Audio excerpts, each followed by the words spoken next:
Welcome in this lecture. हम इस lecture में पढ़ने वाले हैं IPSC nomenclature of coordination compound. Coordination compound का जो हम नॉमेनक्लेचर पढ़ेंगे तो इसमें दो तीन चीजें जानना बहुत आवश्यक है, बहुत नीडफुल है। क्योंकि देखिए ये हमारा क्या है, जब इसको हम बोल देते हैं एक्चुअली कोऑर्डिनेशन स्फीयर बोल देते हैं, इसको भी कोऑर्डिनेशन स्फीयर बोल देते हैं। अगर कोऑर्डिनेशन स्फीयर पर नेगेटिव चार्ज है तो कैटायन को किस तरफ लिखते हैं, लेफ्ट साइड लिखते हैं। ठीक है, अगर कोऑर्डिनेशन स्फीयर पर पॉजिटिव चार्ज है तो एनायन को किधर लिखते हैं, राइट साइड लिखते हैं। ठीक है, किधर लिखते हैं, राइट साइड।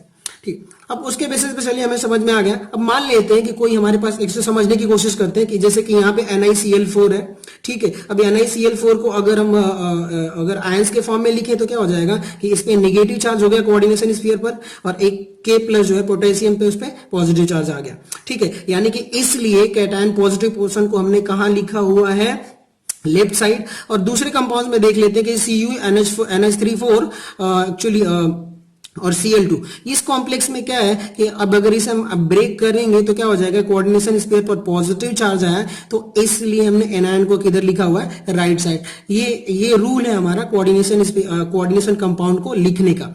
चलिए अब हम नॉमेनक्लेचर की बात कर लेते हैं कि नॉमेनक्लेचर कैसे करना है। ठीक है, तो सबसे पहले नॉमेनक्लेचर में पॉजिटिव आयंस का नॉमेनक्लेचर करते हैं। ठीक है, किसका करते हैं, पॉजिटिव आयंस का नॉमेनक्लेचर करेंगे। यानी कि सबसे पहले अगर नॉमेनक्लेचर करना है इन दोनों कंपाउंड में से तो किसका करेंगे। अब इसमें क्या है कि K2 है, ठीक है ना, पोटेशियम पर पॉजिटिव चार्ज है तो सबसे पहले नॉमेनक्लेचर किसका लिखेंगे, फिर हम इसका नाम लिखेंगे, मेटल का, कैटायन का। अब यहां पे क्या हो गया, अब देखिए दूसरे में, अब यहाँ पे कोऑर्डिनेशन स्फीयर पे पॉजिटिव चार्ज है, समझ में आ गई बात। यानी कि कोऑर्डिनेशन स्फीयर पे जब पॉजिटिव चार्ज है तो अब यहां पर किसका नाम लिखेंगे, पहले हम कोऑर्डिनेशन स्फीयर का नाम लिखेंगे। ठीक है, अब चलिए रूल नंबर दूसरा क्या है, चलिए अब आगे देखेंगे। तो अब हमने क्या, पॉजिटिव का आयन का नाम अगर लिख लिया है तो अब हमें क्या लिखना है, आगे जो लिखना है वो लिखना है कि right the name of anion. ठीक है, तो अब हमें एनायन पोर्शन का नाम लिखना है। जैसे कि अब इसमें क्या करेंगे कि पहले हमने इसका नाम लिख लिया तो फिर अब किसका नाम लिखेंगे, इस वाले पोर्शन का, कोऑर्डिनेशन स्फीयर का, यानी कि नेगेटिव पार्ट का। तो चलिए अब हम किसका नाम लिखेंगे, नेगेटिव पोर्शन का नाम लिखेंगे। अब इन दोनों में अगर मान लेते हैं कि ये नेगेटिव पोर्शन में कोऑर्डिनेशन स्फीयर आया है, ठीक है, चलिए कैटायन फिर एनायन का नॉमेनक्लेचर करना है। उसके बाद से हम क्या करने वाले हैं, हाँ अब इसके बाद क्या करना है हमें कि right the name of the coordination sphere. यानी कि मान लेते हैं इस एग्जांपल को अगर ले लेते हैं तो यहाँ पे क्या है कि अब पहले कैटायन का तो नाम हमने लिख लिया, अब एनायन का नाम लिखना है। तो एनायन में कोऑर्डिनेशन स्फीयर आ रहा है तो right the name of the coordination sphere. तो अब इसमें क्या है, इसका हम नॉमेनक्लेचर करेंगे। ठीक है, तो इसको मान लेते हैं कि मैंने यहाँ पे लिख लिया। ठीक है, अब कोऑर्डिनेशन स्फीयर में सबसे पहले नॉमेनक्लेचर किसका करना है, तो इस कोऑर्डिनेशन स्फीयर में, समझ में आ गई बात, कोऑर्डिनेशन स्फीयर में मान लेते हैं कि बताता हूं कि पहले नाम हम किसका लिखेंगे, लिगेंड का नाम लिखेंगे। ठीक है, अब लिगेंड का नाम लिखेंगे, ठीक है, बेस्ड ऑन द लिगेंड। अगर चलो ठीक है, अब हम मान लेते हैं कि अगर हमारा लिगेंड मान लेते हैं कि एक है, जैसे कि यहां पर क्लोरीन है, क्लोराइड आयन है, तो ये लिगेंड क्या है, 4 है। समझ में आ गई बात। तो अब इसका क्या नाम लिखेंगे, अगर 2 होगा तो क्या लगाएंगे, 3 होगा तो क्या लगाएंगे, 4 होगा तो क्या लगाएंगे। तो मान लेते हैं कि हमारा जो लिगेंड है वो कितना है, 2 है या 3 है या 4 है या 5 है। ठीक है, अगर इसके बेसिस पे बढ़ता जाएगा, या मान लेते हैं 6 है, तो इसका जो नाम में प्रीफिक्स क्या ऐड करेंगे हम लोग, क्या ऐड करेंगे हम लोग, प्रीफिक्स में क्या करेंगे हम लोग, इसका लिखेंगे कि डाई, ट्राई, टेट्रा, पेंटा, हेक्सा, ये जो है ना लिगेंड के आगे प्रीफिक्स हम ऐड करेंगे। समझ में आ गई बात। चलिए सपोज मान लेते हैं कि यहां पर तो इनऑर्गेनिक लिगेंड है, तो हम क्या करेंगे कि प्रीफिक्स ऐड करेंगे। अगर 2 होगा तो डाई, 3 होगा तो ट्राई, 4 होगा तो टेट्रा, 5 होगा तो पेंटा, हेक्सा, उसके बेसिस पे हम करेंगे। अब मान लेते हैं कि हमारे पास कौन सा लिगेंड उसमें प्रेजेंट है, ऑर्गेनिक लिगेंड प्रेजेंट है। जैसे कि कौन कौन सा लिगेंड भी हो सकता है, यहाँ पर CH2, यहाँ पे हो गया NH2।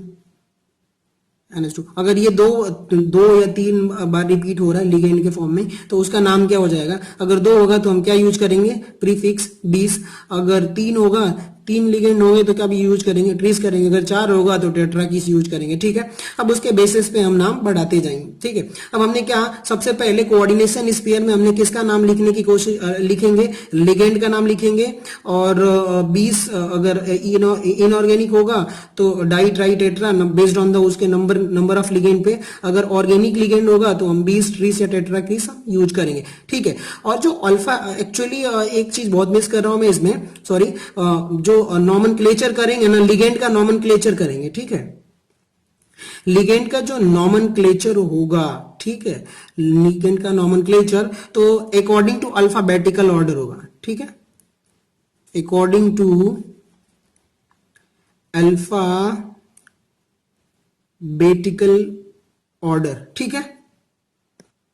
हाँ, तो क्या लिगेंड नॉमेनक्लेचर में according to the alphabetical order में जब लिखेंगे तो मान लेते कि यहाँ पे इसका क्या नाम है, एमीन नाम है, यहाँ पे क्या है, एक्वा है, इसको वाटर को एक्वा बोल देते हैं, इसको हाइड्रोक्साइड आयन बोलते हैं, यहाँ पे साइनाइड, यानी कि देखिए एमीन, यानी कि ए पहले आ रहा है तो इसलिए इसको हम फर्स्ट लिखेंगे। अब यहाँ पे क्या है, एक्वा, यानी कि इसको भी हम सेकेंड ऑर्डर पे लिखेंगे कि ए क्यू, तो एक्वा आ रहा है, तो अब इसको दूसरी।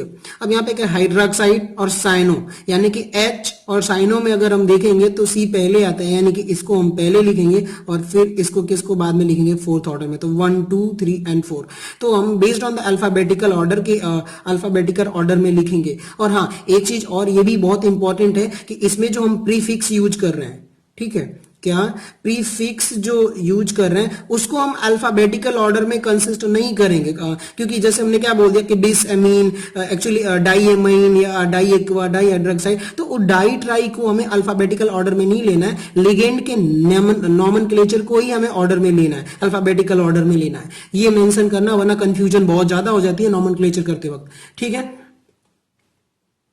चलिए अब हम बात कर लेते हैं कि डी ऑप्शन में इसमें क्या दिया हुआ है यहाँ पर कि लिगेंड हैवी निगेटिव चार्ज, जो लिगेंड निगेटिव चार्ज कैरी करता है, जैसे कि hydroxide ion, cyanide ion, chloride ion, amide ion and carbonate ion, तो यहाँ पे क्या हो जाएगा कि अगर ये लिगेंड के फॉर्म में कोऑर्डिनेशन स्फीयर में प्रेजेंट है तो इनका नाम में क्या कर देंगे हम कि देखो ये तो इनका नाम है ही, सफिक्स में ओ ऐड कर देंगे, ठीक है। जैसे ही ओ ऐड करेंगे तो क्या हो जाएगा, हाइड्रोक्साइड से हाइड्रोक्सो हो जाएगा, ठीक है। यहाँ पे क्या है, साइनाइड से साइनो हो जाएगा, ठीक है। अब यहाँ पे क्या है, क्लोराइड से क्लोरिडो हो जाएगा, ये एमाइड से एमाइड से एमिडो हो जाएगा, और ये कार्बोनेट से कार्बोनेटो हो जाएगा, ठीक है। यानी कि नेगेटिव चार्ज अगर लिगेंड कैरी करता है तब उसका नॉमेनक्लेचर में हम सफिक्स में ओ ऐड करेंगे। अगर मान लेते हैं कि लिगेंड और न्यूट्रल मॉलिक्यूल्स, अगर लिगेंड न्यूट्रल है तो क्या करना है कि उसका जो ओरिजिनल नेम है उसी को ही लिख देना है, उसमें कोई चेंजेस नहीं करना है। जैसे कि वाटर को H2O को हम क्या बोल देते हैं, एक्वा, तो हमें एक्वा लिखना है। अमोनिया को एमीन बोलते हैं तो एमीन ही लिखना है। अब यहाँ पे CH3NH2 एक्चुअली सॉरी NH2 है तो इसमें क्या हो जाएगा, मिथाइल एमाइन का मिथाइल एमाइन ही लिख देना है, इसमें एक्चुअली कोई चेंज नहीं करना है। चलिए अब मान लेते हैं कि if complex is negative ion, ठीक है। अगर कॉम्प्लेक्स पे क्या है, ये नेगेटिव चार्ज है, क्योंकि कॉम्प्लेक्स स्फीयर कॉम्प्लेक्स में क्या होता है, एक्चुअली कोऑर्डिनेशन स्फीयर में मेटल और लिगेंड ही होता है। जैसे यहाँ पे देख लीजिए कि यहाँ पे एक कॉम्प्लेक्स मैंने लिखा हुआ है कि देखो कोऑर्डिनेशन स्फीयर में क्या है, मेटल है और लिगेंड है, बस मेटल लिगेंड है। यहाँ पर भी देख लो ये मेटल है और लिगेंड है, यानी कि जो कोऑर्डिनेशन कॉम्प्लेक्स जो है वो क्या कर रहा है, अगर ये वाला नेगेटिव चार्ज कैरी कर रहा है, जैसे यहाँ पे मैंने क्या बताया, मेटल प्लस लिगेंड लिखा हुआ है, अगर ये नेगेटिव चार्ज कैरी कर रहे हैं यानी कि नेगेटिवली चार्ज्ड है, तो आपको क्या करना है कि मेटल का नॉमेनक्लेचर करते वक्त मेटल का नाम प्लस ATE ऐड करना है। क्या करना है, ATE ऐड करना है, सफिक्स OB, ठीक है। जब सफिक्स ATE ऐड करेंगे और उसको ब्रैकेट में, स्क्वायर ब्रैकेट में हमें रोमन में ऑक्सीडेशन स्टेट लिखना है। रोमन में कैसे, या तो 1 ऑक्सीडेशन है तो ऐसे लिखेंगे, अगर 2 ऑक्सीडेशन है तो ऐसे लिखेंगे, 3 है तो ऐसे लिखेंगे। और याद रहे ऑक्सीडेशन स्टेट को हमेशा स्क्वायर ब्रैकेट में ही लिखना है मेटल के साथ में, ठीक है। मान लेते कि यहां पर एक हमारे पास MnO4 माइनस है, ठीक है। अब जब यहाँ पे MnO4 माइनस है तो इसका हमें क्या लिखना है, एक्चुअली ये कॉम्प्लेक्स क्या है, अब देखो निगेटिवली कॉम्प्लेक्स है तो अब मेटल मैग्नीज है, क्या है, मैग्नीज है, तो अब इसमें क्या सफिक्स क्या ऐड करने वाले हैं, ATE सफिक्स ऐड करने वाले, इसलिए मैग्नीज का क्या हो जाएगा, मैग्नेटेट, क्या हो जाएगा, मैग्नेटेट। और इसका जो ऑक्सीडेशन स्टेट है वो कितना है, 7 है, तो ये हमारा हमारा ब्रैकेट में स्क्वायर ब्रैकेट में 7 हो गया। चलिए दूसरी बात, अब कोबाल्ट की बात कर लेते हैं कि एक कॉम्प्लेक्स है, इस पे भी निगेटिव चार्ज है, तो अब इसका मेटल का नाम जब लिखेंगे तो क्या हो जाएगा, कोबाल्ट से कोबाल्ट, लेकिन सफिक्स में क्या ऐड करना है, एटी ऐड करना है, तो सफिक्स क्या हो गया, कोबाल्टेट हो गया। और ऑक्सीडेशन स्टेट कितना है, 2 है, तो इसलिए हमें स्क्वायर ब्रैकेट रोमन में हमने क्या लिख दिया, 2। ठीक है, चलिए अब मान लेते हैं कि हमारा जो कोऑर्डिनेशन स्फीयर है वो कौन सा चार्ज कैरी कर रहा है, पॉजिटिव चार्ज कैरी कर सकता है या फिर न्यूट्रल भी हो सकता है। कोऑर्डिनेशन स्फीयर क्या हो सकता है, न्यूट्रल भी हो सकता है। तो चलिए मान लेते हैं कि यहां पर जो है पॉजिटिव चार्ज या न्यूट्रल दोनों पॉसिबल है। तो उस केस में जब हम मेटल का नॉमेनक्लेचर करेंगे तो जैसे यहां पे देखिए कि अब देखिए CuNH3 4Cl2, ठीक है। तो अब यहां पे क्या, इसे अगर हम आयोनाइज करें, ब्रेक करें, तो क्या आ रहा है, कोऑर्डिनेशन स्फीयर पर कौन सा चार्ज आ रहा है, पॉजिटिव चार्ज आ रहा है। तो अब इसमें कॉपर का जब अब ये पॉजिटिव हो या न्यूट्रल हो, तो उस केस में मेटल का कोई चेंज नहीं करता, मेटल का सीधा ही नाम लिख देते हैं, नो चेंज। ठीक है, तो कोई चेंज नहीं होगा, तो कॉपर का कॉपर ही लिख देंगे। ठीक है, यहाँ पे देखो कोबाल्ट है और NH3 यहाँ पे पॉजिटिव चार्ज आ रहा है, इसे आयोनाइज करेंगे तो क्या आएगा, कोऑर्डिनेशन स्फीयर पर पॉजिटिव चार्ज आएगा, तो इसलिए यहाँ पे कोबाल्ट को हमने क्या लिख दिया, कोबाल्ट लिख दिया। और इसके स्क्वायर ब्रैकेट में इसका ऑक्सीडेशन स्टेट, जैसे कि +2 ऑक्सीडेशन स्टेट इसका आएगा, तो रोमन में स्क्वायर ब्रैकेट में लिख देंगे। अब यहाँ पर भी ऑक्सीडेशन स्टेट 3 आ रहा है, तो इसको हम क्या लिख देंगे, स्क्वायर ब्रैकेट में 3 लिख देंगे। ठीक है, तो ऐसे ही हमें नॉमेनक्लेचर करना है। और चलिए हम एक दो एग्जांपल से समझने की कोशिश करते हैं। चलिए अब यहाँ पे हमें क्या देखना है, इस कॉम्प्लेक्स का अगर हम नॉमेनक्लेचर करेंगे तो हमें ये मिलेगा कि पहले किसका नाम करना होता है, कैटायन का नाम लिखना होता है। तो सबसे पहले हम इसमें कैटायन का नाम लिखेंगे, तो कैटायन हमारा सोडियम है, तो इसको हम सोडियम लिख देते हैं एज इट इज, सोडियम हमने लिख दिया। अब हमें क्या करना है कि कोऑर्डिनेशन स्फीयर हमारा अगर निगेटिवली चार्ज है, यानी कि निगेटिव चार्ज इस पे आएगा, 2 यूनिट निगेटिव चार्ज आएगा, तो हमें कोऑर्डिनेशन स्फीयर का नाम लिखना है। तो कोऑर्डिनेशन स्फीयर में सबसे पहले हम किसका नाम लिखते हैं, लिगेंड का नाम लिखते हैं। अब बताइए ये कौन सा है, इनऑर्गेनिक लिगेंड है, और कितना है, 4 है, तो इसका जो है प्रीफिक्स क्या लगने वाला है, टेट्रा लगने वाला है, क्योंकि 4 के लिए क्या लगता है, टेट्रा प्रीफिक्स लगता है। तो अब देखिए अब क्या हो गया, यहां पर इसको हम क्या बोलेंगे, टेट्रा। ठीक है, और क्लोराइड, अब यहाँ पे क्या है कि क्लोराइड तो आयन है, लेकिन ये क्या है, निगेटिवली कॉम्प्लेक्स है ना। तो अब इस निगेटिवली चार्ज कॉम्प्लेक्स में अगर क्लोराइड अगर है तो उसमें क्या लगेगा कि अब ओ जोड़ देते हैं, क्या जोड़ देते हैं, सफिक्स हम क्या जोड़ देते हैं, ओ जोड़ देते हैं, और इसमें हम क्या ऐड कर देंगे, तो जैसे ही हम ओ ऐड करेंगे तो इसमें क्या हो जाएगा, टेट्रा क्लोरिडो। ठीक है, टेट्रा क्लोरिडो हो गया। अब लिगेंड का भी नाम हमने लिख दिया। अब हमें नाम लिखना है मेटल का। अब बताओ यहाँ पे अभी जस्ट हमने पढ़ा है कि अगर कॉम्प्लेक्स स्फीयर पर नेगेटिव चार्ज है तो हमें मेटल में क्या ऐड करना है, ATE ऐड करना है, और सीधा क्या लिख देना है, स्क्वायर ब्रैकेट में रोमन अंक में उसका ऑक्सीडेशन स्टेट लिखना है। तो बस सिंपल है, ऐसे ही लिखना है, और क्या ही करना है। तो टेट्रा क्लोरिडो हो गया, और कोबाल्ट है तो क्या हो जाएगा, कोबाल्टेट, कोबाल्टेट हो गया। और इसका जो ऑक्सीडेशन स्टेट है वो कितना है, 2 है, तो रोमन अंक में ऐसे हमें 2 लिख देना है। बस ये सिंपल सा नॉमेनक्लेचर करना है, इसमें कोई डिफिकल्टी नहीं है। चलिए हम अगले एग्जांपल को समझने की कोशिश करते हैं। चलिए अब हमें क्या है कि एक और कॉम्प्लेक्स दिया हुआ है CuNH3 4Cl2। अब यहाँ पे क्या है, इस नॉमेनक्लेचर लिखना है। तो सबसे पहले तो हमें ये डिसाइड करना है कि कौन पॉजिटिव और कौन नेगेटिव है। तो मैंने क्या किया कि इसे ब्रेक कर दिया है 2 पार्ट में। तो अब कोऑर्डिनेशन स्फीयर पर क्या आ गया, पॉजिटिव चार्ज आ गया। ठीक है, अब तो कोऑर्डिनेशन स्फीयर पर पॉजिटिव चार्ज आया है, तो सबसे पहले हमें किसका नाम लिखना है, कैटायन का। तो अब कैटायन में कोऑर्डिनेशन स्फीयर में सबसे नाम पहले किसका लिखना होता है, लिगेंड का। तो अब चलिए लिगेंड का जब नॉमेनक्लेचर करेंगे तो यहाँ पे लिगेंड के नॉमेनक्लेचर में क्या हो जाएगा कि सबसे पहले हम किसका नाम लिखने वाले हैं, यहाँ पर लिगेंड का। ठीक है, तो अब इसमें क्या हो जाएगा, ये एमाइन है, तो 4 एमाइन है, तो 4 के लिए प्रीफिक्स क्या लगता है, टेट्रा एमाइन। ठीक है, टेट्रा लगता है, तो टेट्रा एमाइन लिगेंड का हो गया। अब उसके बाद से किसका नाम नॉमेनक्लेचर करना है, अब मेटल का नॉमेनक्लेचर करना है। अब देखिए अब यहाँ पे कॉपर और कॉम्प्लेक्स स्फीयर पर क्या है, कोऑर्डिनेशन स्फीयर पर पॉजिटिव चार्ज है। यानी कि अगर यहाँ पर क्या पढ़ा था कि अगर कोऑर्डिनेशन स्फीयर पर पॉजिटिव चार्ज है तो मेटल को मेटल एज इट इज ही नाम लिख देते हैं, और उसका square bracket, actually square bracket में ऑक्सीडेशन स्टेट लिख देते हैं।